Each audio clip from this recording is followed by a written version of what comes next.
हे दोस्तों, स्वागत है आप सभी को अपने channel teach club India channel पर।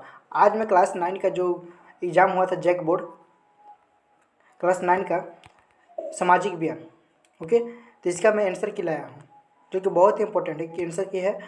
देखिए 2022 का है। यहाँ पर समय मिला था टोटल 1 घंटा 30 मिनट और पूर्णांक और सवाल थे 40 नंबर।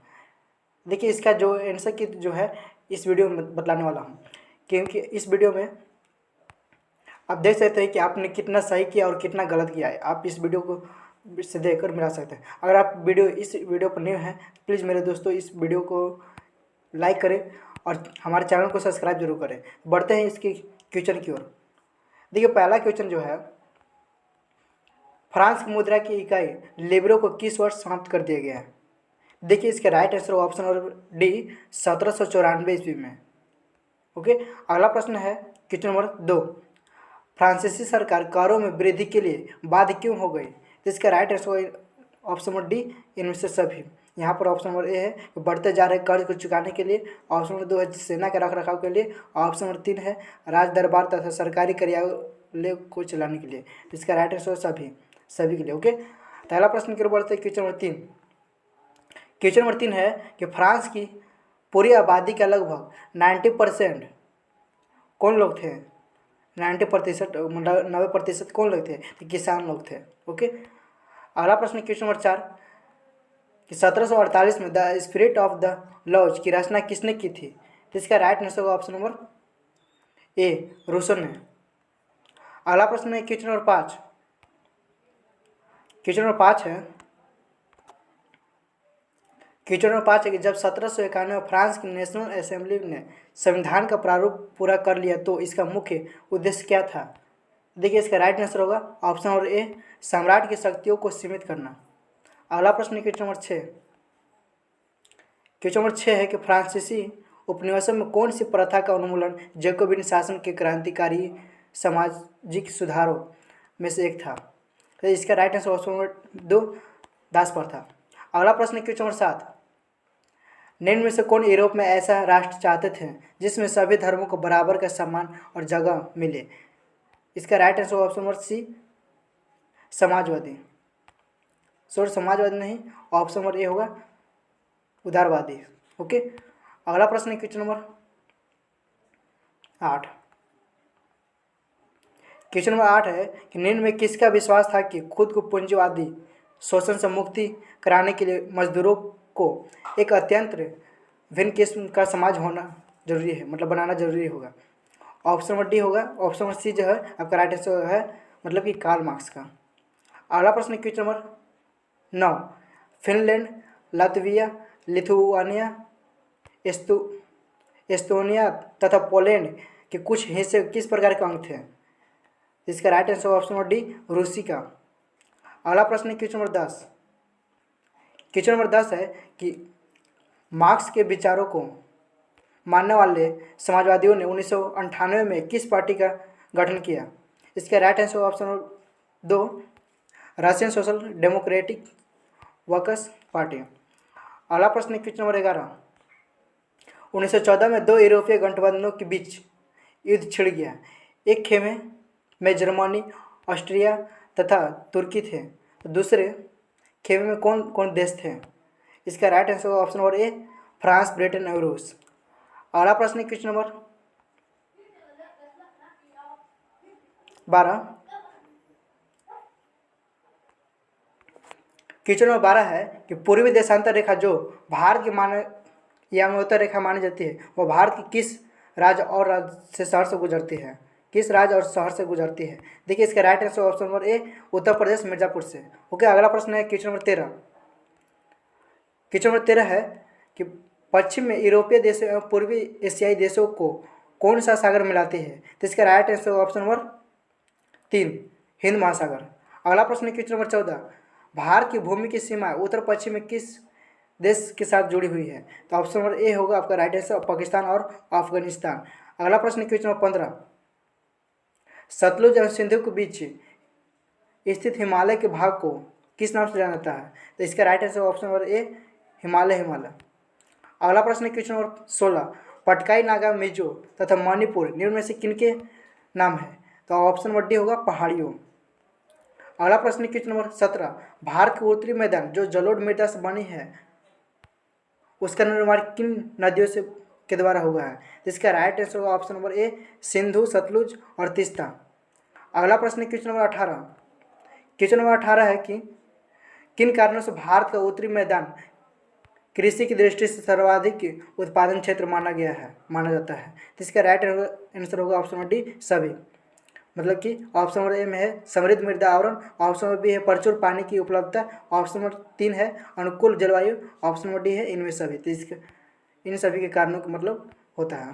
अगला प्रश्न क्वेश्चन नंबर 19, मानसरोवर झील किस देश में स्थित है? इसका राइट आंसर होगा ऑप्शन नंबर 2 मतलब तिब्बत में। अगला प्रश्न की ओर बढ़ते क्वेश्चन नंबर 20 है सतलुज, ब्यास, रावी, चेनाब तथा झेलम आपस में मिलकर पाकिस्तान में मिठानकोट के पास किस नदी में मिल जाती है? तो इसका राइट आंसर होगा ऑप्शन नंबर 2 सिंधु नदी। अगला प्रश्न क्वेश्चन नंबर 21, कश्मीर घाटी का एक प्रसिद्ध झील का नाम है? ऑप्शन नंबर ए होगा आपका राइट आंसर डल झील। अगला प्रश्न क्वेश्चन नंबर 22, झीलों के निर्माण से क्या लाभ होता है? झीलों के निर्माण से ऑप्शन नंबर ए में है कि जल विद्युत के उत्पादन में सहायक होता है, ऑप्शन नंबर बी में है आसपास के क्षेत्रों की जलवायु को समान बनाते हैं, ऑप्शन नंबर 3 में है कि प्राकृतिक सुंदरता एवं पर्यटन को बढ़ाती है पर्यटन के लिए, ऑप्शन नंबर डी में है इनमें सभी। तो सभी होगा इसका राइट आंसर। ओके, अगला प्रश्न की ओर बढ़ते हैं क्वेश्चन नंबर 23 है कि निम्न में से शासन का एक ऐसा रूप है, ऐसा कौन सा रूप है जिसमें शासकों का चुनाव कौन करता है मतलब लोग करते हैं? तो ऑप्शन नंबर ए में है लोकतंत्र। ये हो गया आपका राइट आंसर। अगला प्रश्न क्वेश्चन नंबर 24, वर्ष 2002 में पाकिस्तान के किस राष्ट्रपति के द्वारा लीगल फ्रेमवर्क ऑर्डर के जरिए वहाँ के संविधान को बदल डाला गया? इसका right answer option number 3 Pervez Musharraf. Okay, अगला प्रश्न की ओर बढ़ते हैं क्वेश्चन नंबर 25। क्वेश्चन नंबर 25 है कि लोकतंत्र के बीच पक्ष में दिया गया एक तर्क निम्न में से कौन है? इसका राइट आंसर ऑप्शन नंबर दूसरा का इसमें उत्तरदायी शासन पाया जाता है। ओके, अगला प्रश्न क्वेश्चन नंबर 26, लोकतंत्र में किसी समस्या के समाधान में किसकी भूमिका अधिक होती है? इसका right answer option number D सभी, मतलब कि विपक्षी दल, और ऑप्शन नंबर 2 में है मीडिया, ऑप्शन नंबर 3 में है शत्रुघ्न पार्टी दल, और ऑप्शन नंबर डी में है सभी। इन सभी को बहुत ही इंपॉर्टेंट है। ओके, अगला प्रश्न की ओर बढ़ते हैं क्वेश्चन नंबर 27 है कि आज की दुनिया में लोकतांत्रिक शासन व्यवस्था का सबसे आम रूप है? तो इसका राइट आंसर ऑप्शन नंबर ए लोगों द्वारा चुने गए प्रतिनिधियों के माध्यम से शासन चलाना। अगला प्रश्न क्वेश्चन नंबर 28, नेल्सन मंडेला को दक्षिण अफ्रीका के सबसे भयावह जेल में 28 वर्षों तक रहना पड़ा। वह जेल किस द्वीप में स्थित था? तो इसके right answer option number D Robben द्वीप। अगला प्रश्न क्वेश्चन नंबर 29,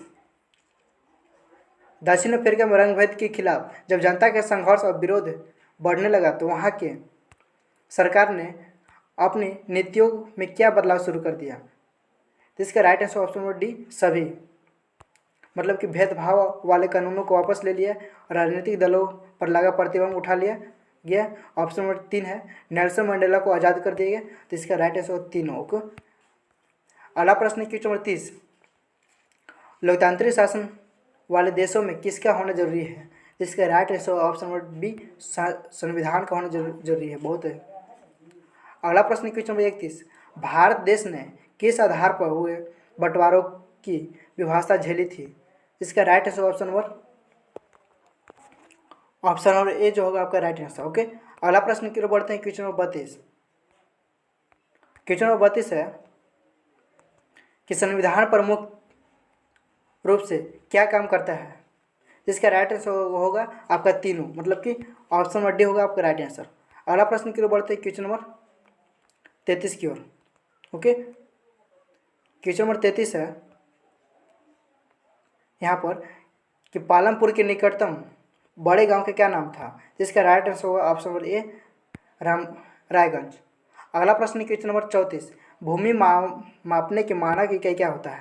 तो इसका right answer option number 3 hectare. ये बहुत ही इंपॉर्टेंट क्वेश्चन है, हर बार ये क्वेश्चन को पूछ दिया जाता है एग्जाम में। ओके, अगला प्रश्न क्वेश्चन नंबर 35 कि भारत के गांव में उत्पादन की प्रमुख गतिविधि क्या है, जिसका राइट आंसर ऑप्शन नंबर ए खेती होगा। अगला प्रश्न क्वेश्चन नंबर 36 की ओर बढ़ते हैं।